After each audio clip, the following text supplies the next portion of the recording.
एक आदमी जब मौत नज़दीक आई तो उसने अपने बेटे को बुलाया। उसका एक ही बेटा था।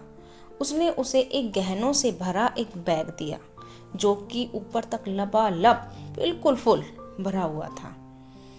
और उसने अपने बेटे से कहा, मैं तुझे ये ही नहीं बल्कि मैं तुझे 4 जादू के ऐसे शब्द बताऊंगा जिनका अगर तू लगातार प्रयोग करता रहेगा तो ये बैग कभी भी खाली नहीं होगा। और वो अपने बेटे के कान में 4 जादू के शब्द कहता है। उन 4 शब्दों के कहते ही उसकी मृत्यु हो जाती है।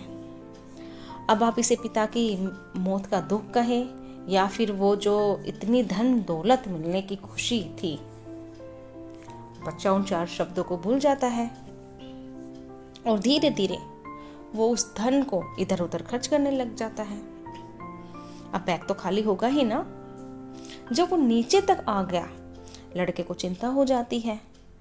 तब उसे ख्याल आता है कि मेरे पिताजी ने मुझे 4 जादू के शब्द कहे थे। वो बड़ी कोशिश करता है कि उसे वो शब्द याद आ जाए, लेकिन नहीं आए। तो उन शब्दों को याद करने के लिए वो लोगों की मदद मांगता है।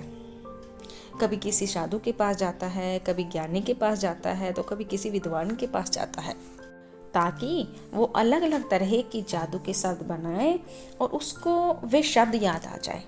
लेकिन ऐसा नहीं हुआ। किसी का भी बताया हुआ कोई भी जादू काम नहीं आया। अब वो एक दिन बहुत उदास बैठा था। तभी शाम को उसने देखा कि उसके घर के दरवाजे पर एक आदमी की बहुत ही धीमी धीमी मरी मरी आवाज सुनाई दे रही थी। बेटा, मुझे कुछ खाने को दे दो, वरना मैं जी नहीं पाऊंगा। वो उसको देखकर उसे इतनी दया आई, उसको इतनी दया निकली कि उसने अपने बैग में झांका तो उसमें केवल कुछ चंद चांदी के सिक्के ही बचे हुए थे। उसने बगैर टाइम वेस्ट किए वो चांदी के सिक्के निकाले और गरीब आदमी के हाथ पर रख दिए, जो किसी भी समय बेहोश हो सकता था। और जैसे ही उस बूढ़े आदमी को वे चांदी के सिक्के मिले, उसने कहा, आई thank the God, I thank the God, I thank the God. और बच्चा इतनी खुशी से उछला, Oh, these are the magical words. These are the magical words. I thank the God. I thank the God. I thank the God. And वो बार बार उन शब्दों को repeat करता रहा। और जितनी बार उसने उन शब्दों को दोहराया, उतनी ही बार उसके बैग में वह धन वापस भरता गया। तो माय डियर फ्रेंड्स, इसी तरह से आप चाहते हो जादू आपके जीवन में बन जाए, जीवन में आ जाए, तो निरंतर उसका किसका, परमपिता परमात्मा का शुक्रिया अदा कीजिए। सुबह उठते हैं तो उसे नया दिन दिखाने के लिए शुक्रिया अदा कीजिए।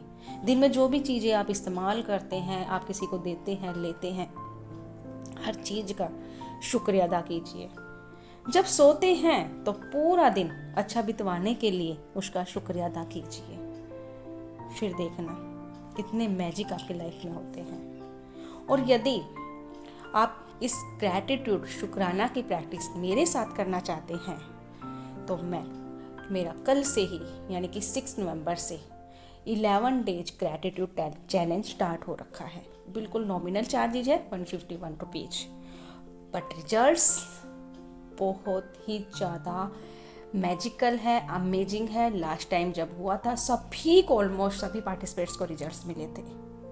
और यदि आप भी चाहते हैं कि आपकी लाइफ भी जादू से भर जाए, आपकी लाइफ एक मैजिकल लाइफ बन जाए, तो अभी रजिस्ट्रेशन कराए बिना टाइम वेस्ट किए। जैसे लड़के ने अपने बैग में कुछ ही चंद सिक्के बचे हुए थे, तुरंत उसने उस भिखारी की हेल्प की और फिर देखो उसकी लाइफ में कितना बड़ा मैजिक हुआ। तो आप भी चाहते हैं तो इस नॉमिनल प्राइस को अपने ऊपर इन्वेस्ट कीजिए और शुक्राना से अपनी लाइफ को मैजिकल बनाएं। आशा करती हूँ आज की ग्रैटिट्यूड स्टोरी आपको पसंद आई होगी और आपको बहुत इंटरेस्ट आया होगा उसको सुनने में। और अगर वीडियो अच्छी लगी है तो वीडियो को लाइक कीजिए, चैनल पर नए हैं तो चैनल को सब्सक्राइब कीजिए। मिलते हैं नेक्स्ट वीडियो में। Radhe Radhe, love you, God bless you everyone.